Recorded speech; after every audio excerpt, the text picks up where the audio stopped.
नमस्कार, times of Swaraj में आप सबों का स्वागत है। मैं हूं संतोष सिंह और आज हम टाइम्स ऑफ स्वराज में बात कर रहे हैं, क्या एक बार फिर से दरभंगा मॉड्यूल्स सिर उठाने लगा है।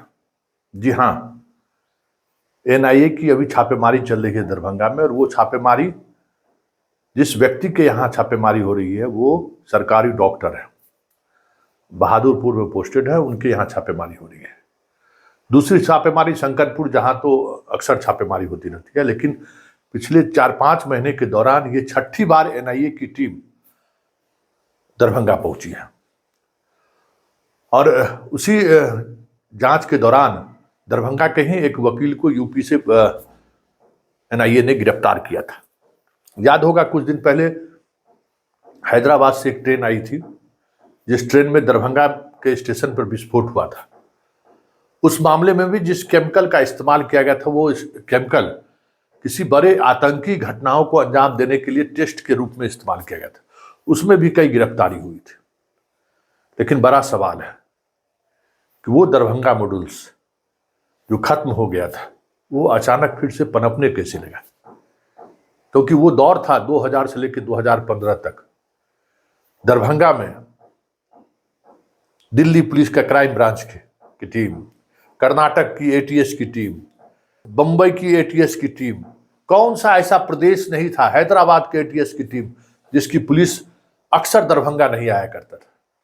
और जब तक भटकल बंधु की गिरफ्तारी नहीं हुई, तब तक तो कई राज्यों की पुलिस आए दिन दरभंगा में रेड किया करती थी। और दरभंगा मॉड्यूल्स का इतना डर था केंद्रीय एजेंसी पर कि थोड़ी भी दबिश में कमी हुई तो फिर बड़ी घटना को यह अंजाम दे सकता है। हालांकि भटकल की गिरफ्तारी नेपाल के और बिहार के बॉर्डर पर हुई, लेकिन उसका नेटवर्क दरभंगा में जबरदस्त फैला हुआ था और उसी के सहारे कई लोगों की गिरफ्तारी हुई। याद होगा, दरभंगा में ही कहीं रहने वाला था, दुबई में डॉक्टर था, उसकी गिरफ्तारी हुई। मतलब दर्जनों गिरफ्तारी हुई। लेकिन इन सब गिरफ्तारी के बाद लगभग 2012-13 के बाद दरभंगा मॉड्यूल्स लगभग खत्म हो चुका था। कहीं से कोई घटना में दरभंगा का जिक्र नहीं होता था। लेकिन पिछले 1 वर्षों के दौरान अचानक फिर इसमें बढ़ोतरी हुई है।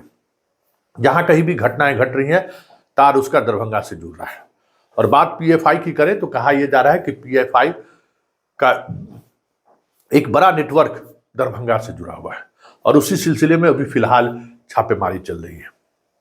लेकिन इन सब के बीच जो एक बड़ी बात है कि आखिर ये दरभंगा मॉड्यूल्स फिर पनप क्यों रहा है। अगर वाकई में आतंकी गतिविधियों में दरभंगा के लोगों का जुड़ाव बढ़ रहा है, तो इसका मतलब क्या है? क्या ऐसी क्या घटनाएं घटी जो एक बार फिर से दरभंगा मॉड्यूल्स सक्रिय होने लगा है? क्योंकि हाल के दिनों में अगर आप देखें तो दरभंगा में कुछ इस तरह की घटनाएं को लेकर चर्चा में नहीं रही है देश स्तर पर। पीएफआई को लेकर कुछ छापेमारी जरूर हुई है, लेकिन कोई उस तरह की चीजें अभी तक कंक्रीट, जो इसको कहते हैं कि दरभंगा से सीधे उसका जुड़ाव रहा हो, वो चीजें देखने को नहीं मिली। वैसे 2014 के बाद देश के स्तर पर कोई उस तरह की आतंकी घटनाएं भी नहीं घटी है जिसमें दरभंगा मॉड्यूल्स की चर्चा भी हो।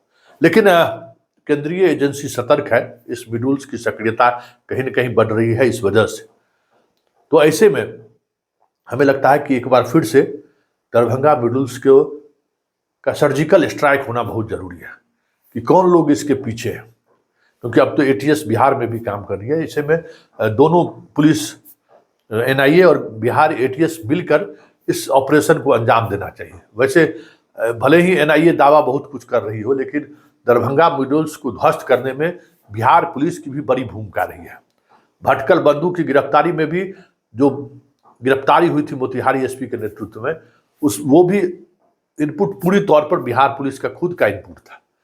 कई गिरफ्तारी, मधुबनी के सीमा से जो गिरफ्तारी हुई है, इंडियन मुजाहिदीन के कई आतंकियों की जो गिरफ्तारी हुई, उसमें बिहार पुलिस का बड़ा जबरदस्त इनपुट रहा था। ऐसे में बिहार एटीएस और एनआईए को संयुक्त रूप से अब काम करने की जरूरत है, अगर दरभंगा मॉड्यूल्स इस तरीके से सक्रिय हो रही है तो।